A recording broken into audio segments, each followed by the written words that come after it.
Welcome and live. We are live coming at you.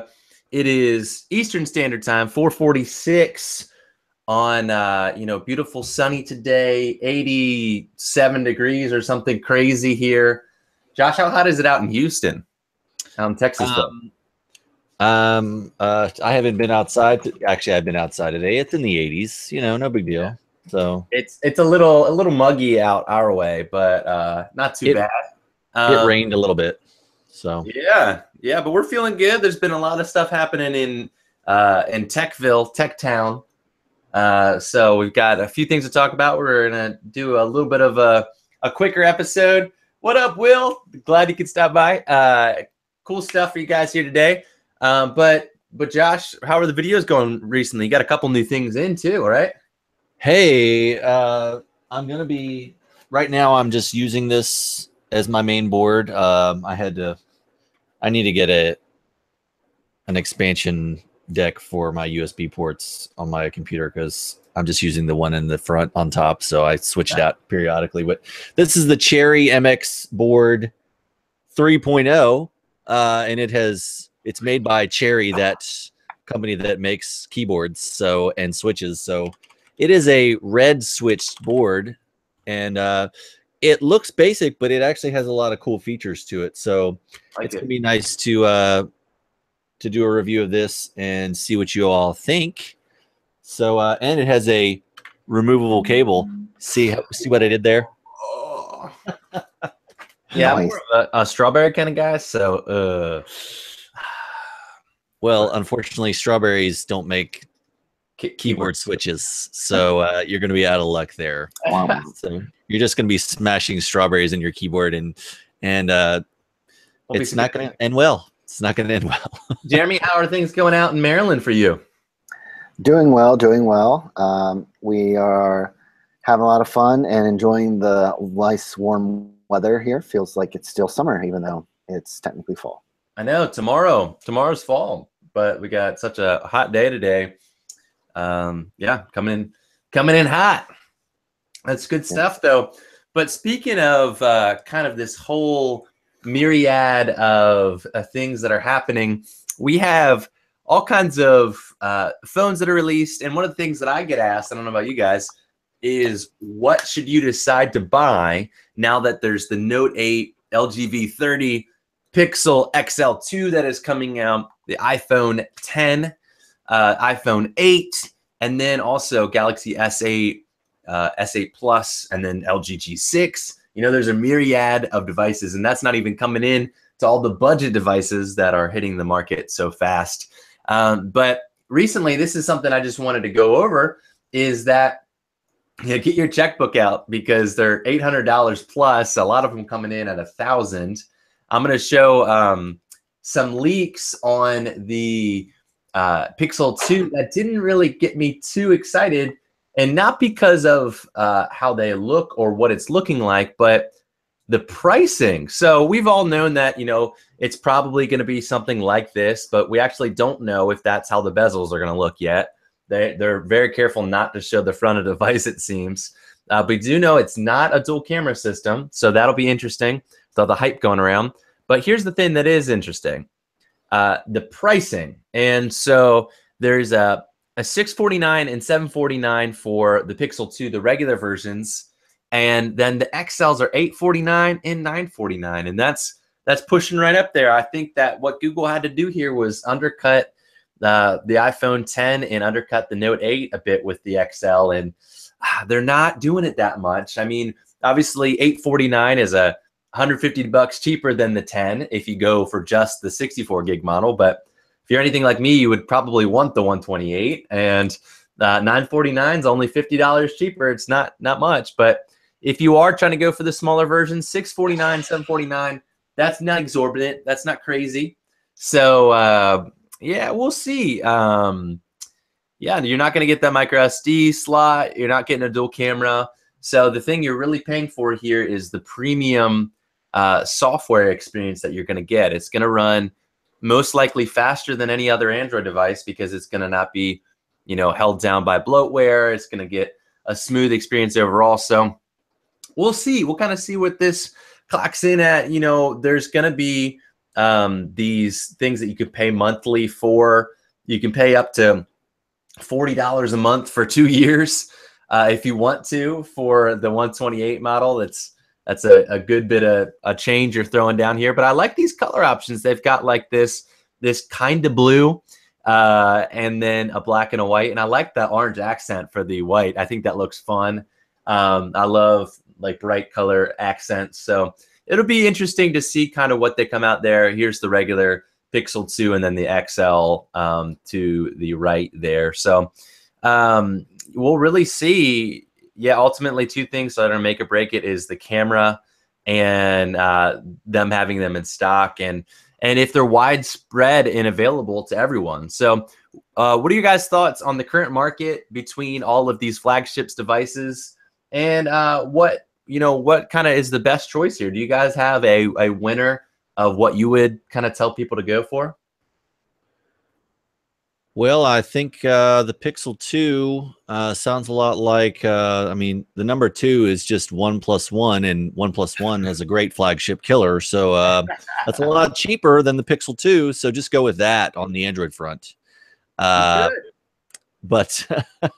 or if they're keeping the same design, I mean, it's going to be a very small spec bump from the Pixel 1. So they're already starting to discount the Pixel 1. Wait till the Pixel 2 comes out and grab one of those. I mean, I expect to see a better camera. Hopefully we won't see such big chins like we were talking about last week. Yeah. But I don't know. I mean, do people need 128 gigabytes on their phone? I mean, with a Pixel, I mean, it's going to copy everything to Google Photos like it'll say in the article. And, you know, the only people that really need that extra space is power users, and they're going to pay the extra $100 or whatever. So what I mean, I would consider myself a power user for some of the stuff I do, but with Google Photos being able to sync out all my photos and I back up all my videos and stuff like that, I have a 64 gig base and I don't have to use my expandable storage. But I have it, but I don't really use it much because I don't need it. So you're right. I mean, I think 64 is 16 was you know, hard to deal with. You know, you have to delete stuff off pretty quickly, but 32 is livable. But I think 64 is a good spot right now. And, you know, a year from now might have bigger apps, bigger files, and that be harder to deal with. But I think 64 is a solid amount here. And I don't think there's going to be an issue.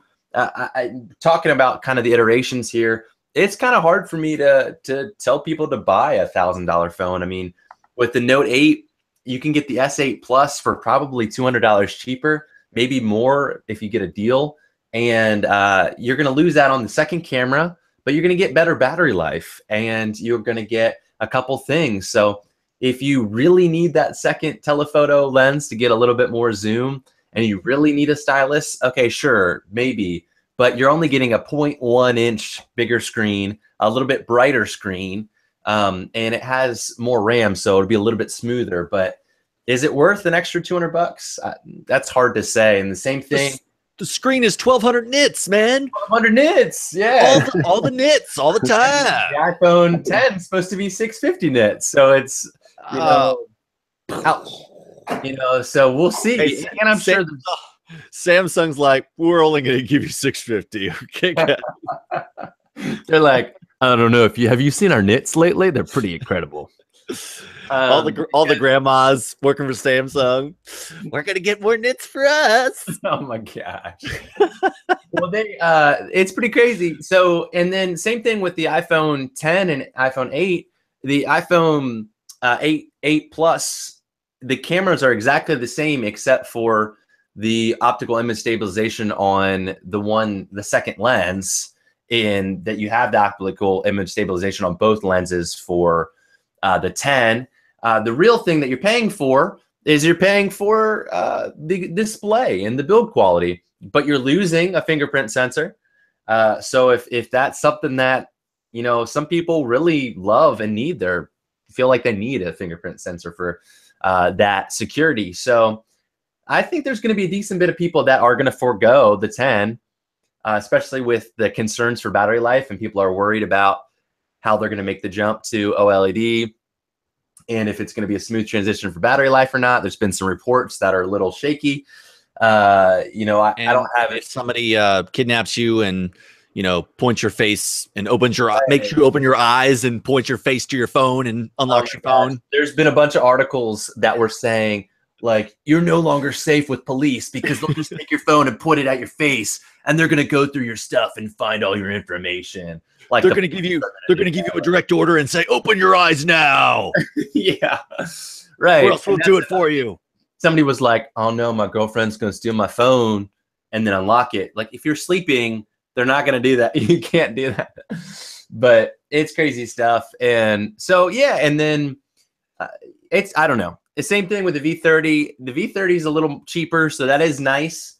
And I think with the even better DAC and a couple other things, there is a considerable difference between the G6 and the V30. I could tell people to do that because that's not just like an S8 plus, which I think is the Note 8 is a little bit. Does the V30 have wireless charging as well? Yes. So it has both those features, whereas the G6 you'd have to choose one or the other, and smaller screen and yeah, and depending on your market, because Asian markets have certain parts of it, and and our market has different things of it. Like we have wireless charging, but not the quad DAC for the G6, etc. So I think the V30 there is a noticeable difference for not a huge difference of pricing, but there is no G6 Plus, etc. So yeah, the guy was saying he's very impressed with the V30. Yeah, I'm if I had to put money on a device right now, it would probably be the V30. Using it in the hand, it feels really great. So yeah, I know I'm excited for these devices to come out, but you got to kind of do some pros and cons yourself and see kind of feel out what you're feeling in the plethora of these new devices. Yeah, a lot of competition right now. There's tons. Which is good because the consumers win here, which is fun. We get to win in the fact that there's not just, a Galaxy S5 and a new iPhone. Those aren't the two big hitters right now.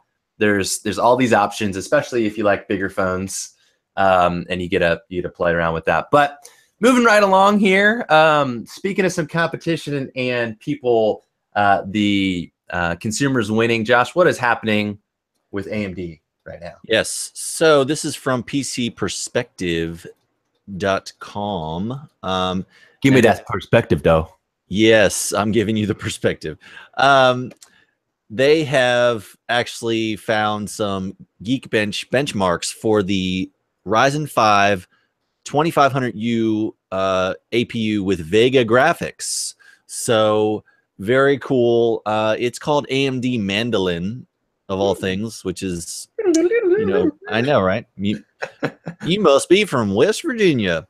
But it has a single core score of 3561 and a multi-score core of 9421. And they are saying the Ryzen 5 scoring 36% better single core and 48% better multi-core compared to the AMD A12 APU. But obviously it has twice the number of CPU threads, and A12 is old technology. So I'm curious to see how it stacks up with just a regular Ryzen 5 without the APU, but and I want to see how the what the APU, how good it is. Like, are you going to be able to get like 750 Ti or AMD Radeon 460 performance out of that? Like, are you going to be able to play 1080p games no problem, and just for the budget consumer have to just buy one thing and not have to buy a separate GPU? That's the sweet spot right there. That would be the sweet spot, because it's 4 cores, 8 threads, Ryzen 5, and that'd be awesome.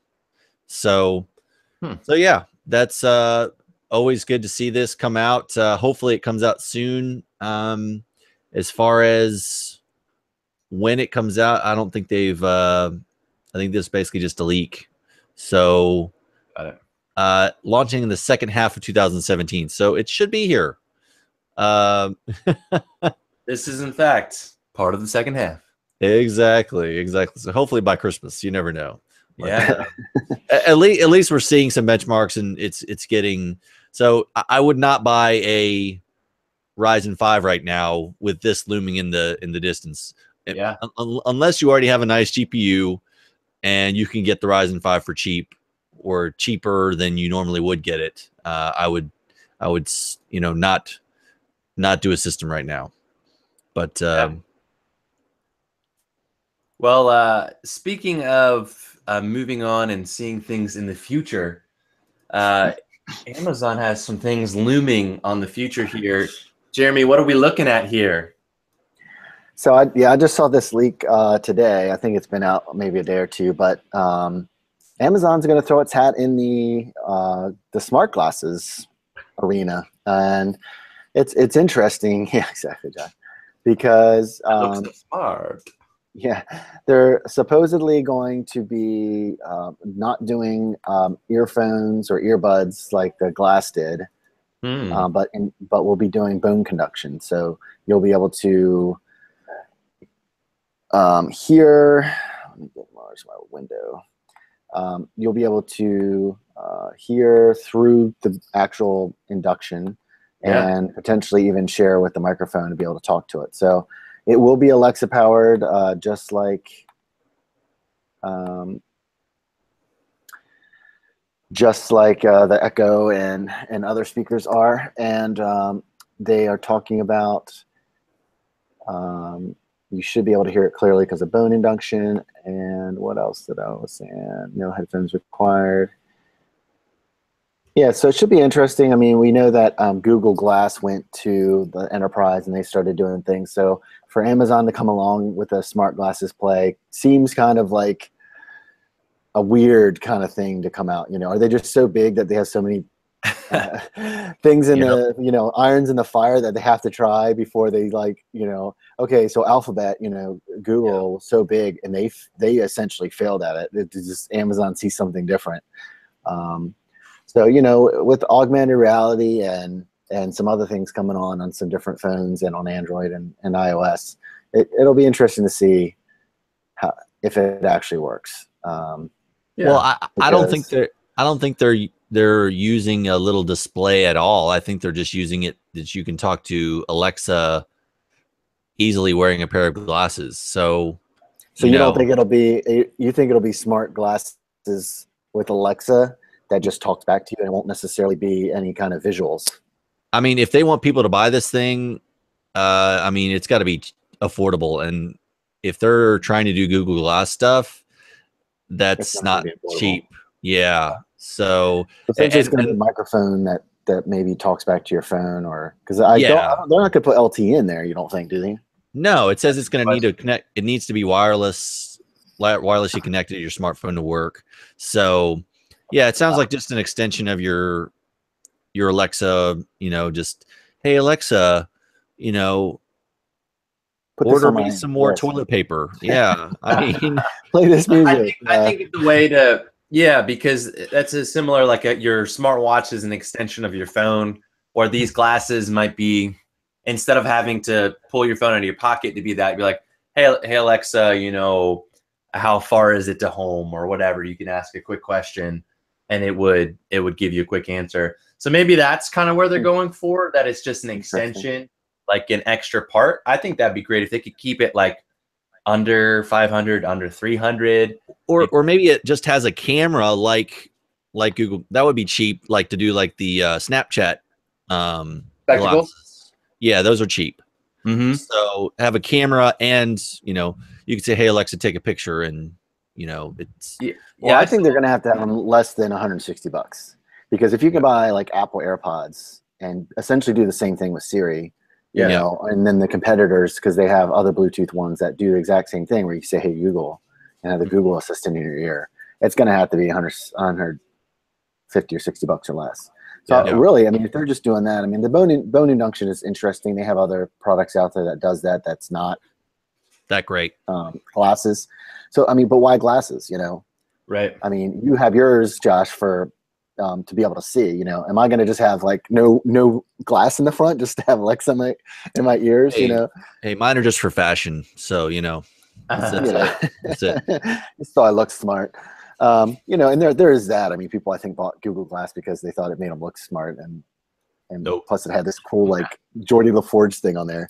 But Well, You wouldn't hit a guy with glasses. there is there's a company that are like, they look like Ray-Ban sunglasses, but they have bone induction and they're wireless headphones.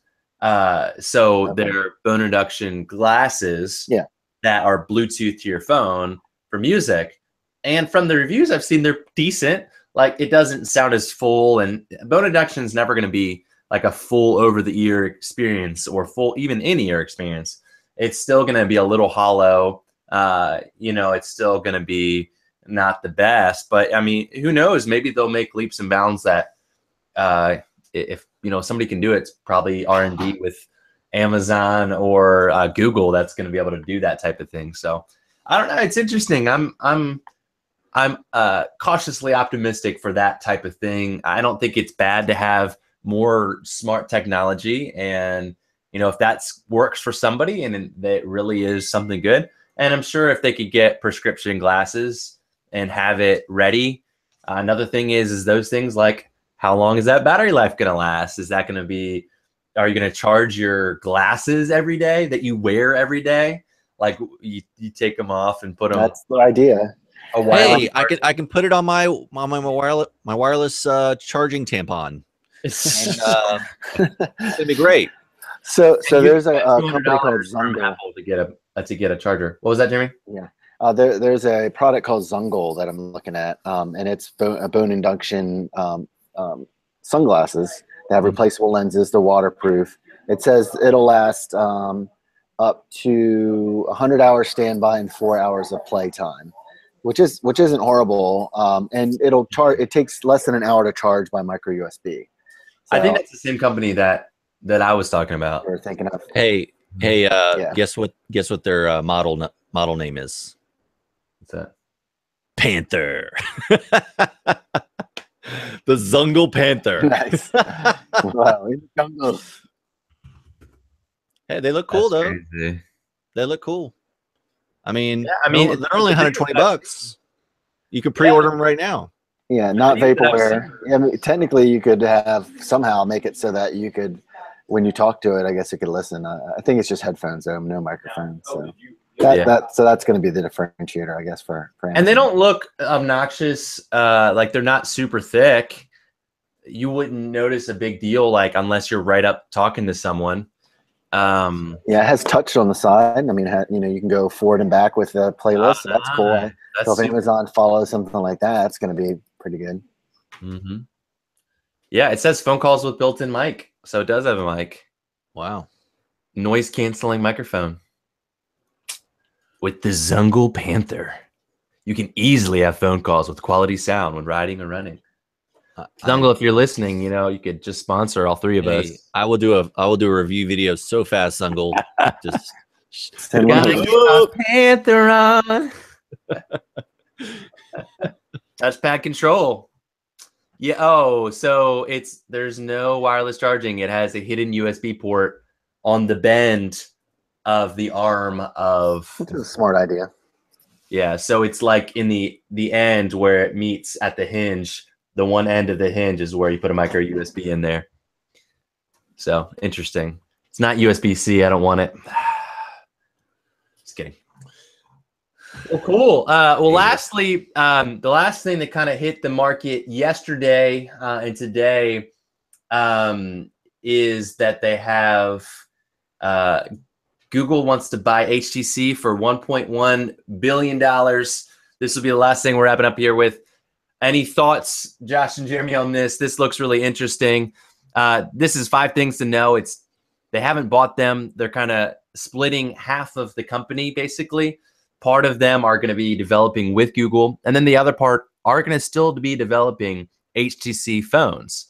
So they're just having another arm that's helping Google develop their Pixel line. So, I mean, they have already worked with them extensively in the past. And it looks like the XL is going to be made by HTC anyway. It's not a Motorola. They're not buying out them entirely and just selling them again like they did with Motorola. They'll still make phones. They're not touching Vive. HTC still has that all to themselves. This was just the mobile division. They're splitting half the mobile division. And then they're talking about the tactic of what they're doing there. So what do you guys think on the move with this? Google buying, $1.1 billion for part of HTC. What are your thoughts? Well, hopefully it works out for Google. I don't know why they would do this. I mean, HTC hasn't. I mean, yeah, they've made some really nice looking phones with the M series, M19 and all that jazz, and the 10 and all that jazz. So, I mean, and the U11 is a beautiful phone, but at the same time, it's like, it hasn't sold well.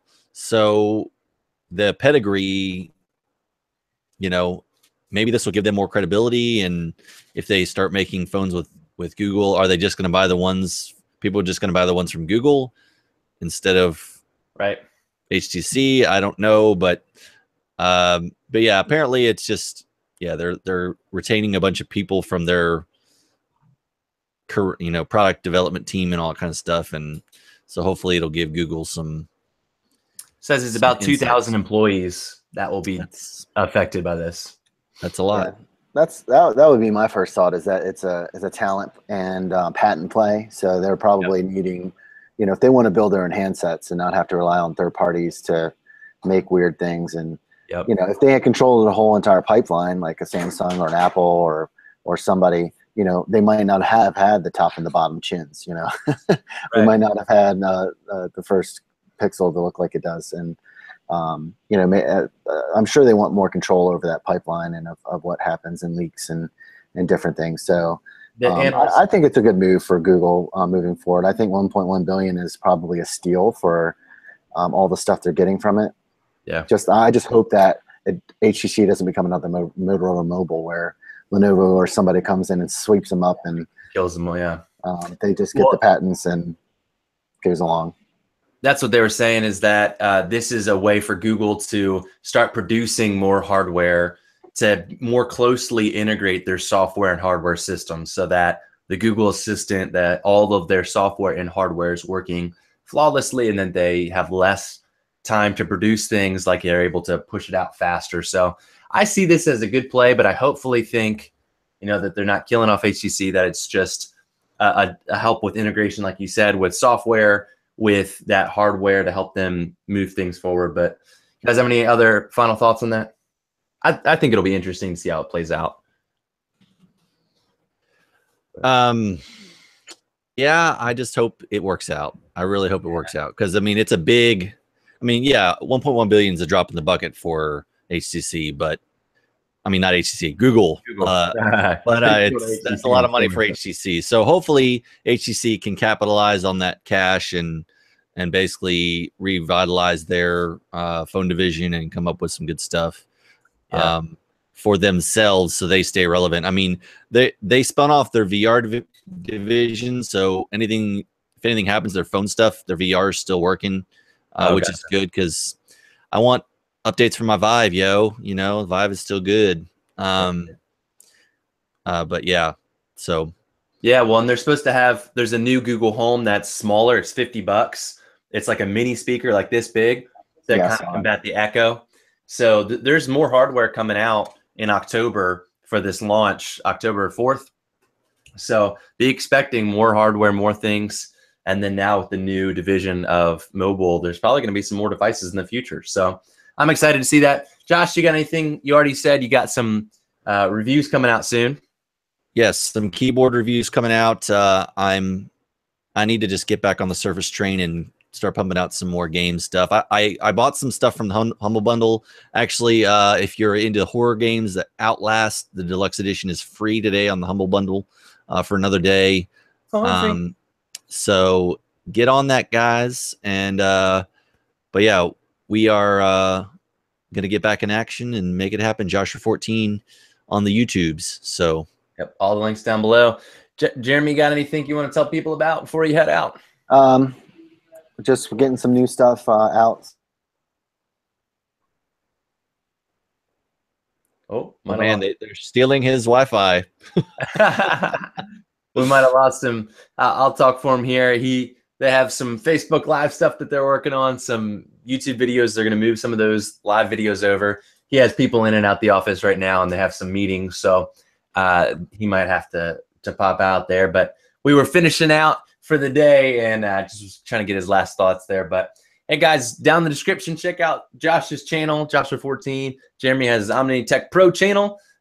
Be looking forward to some new streaming. We'll be doing some Battle Royale, Fortnite, Battle Royale type things for you guys real soon. Hope you guys have an absolutely wonderful Thursday and a great weekend. And we will see you all in the next episode.